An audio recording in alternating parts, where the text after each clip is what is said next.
Welcome to Things You Didn't Know. I'm Stan Hitchens. And I'm Sean Kling, and today we're in Eddystone, Pennsylvania.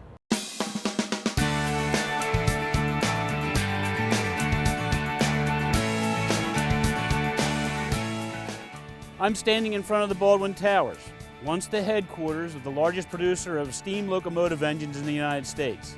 Today, the Baldwin Towers is an office building, but in its heyday, it was the nerve center of an industrial giant.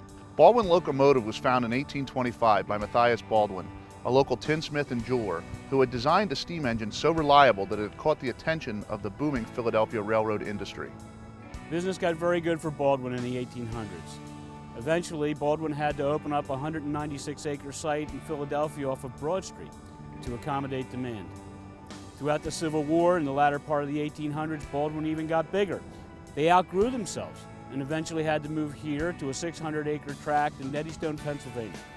Baldwin Locomotive kept growing, and during the American Civil War it was awarded a number of contracts from the federal government, helping keep the Union Army on the rails.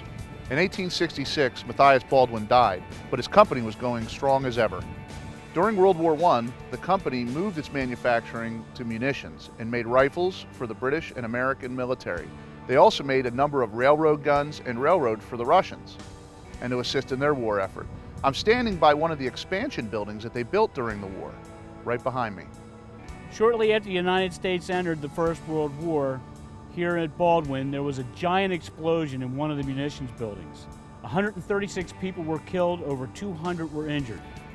Many considered these people the first United States casualties of the First World War. In the post-war years, Baldwin's fortune started to decline. They had to merge with other companies and get into other businesses such as construction equipment and other heavy industry. In 1972, Baldwin closed its doors for the final time. Standing here where once a great industrial giant once stood is now a retail shopping center. I'm Stan Hitchens. And I'm Sean Kling, and you've been watching Things You Didn't Know.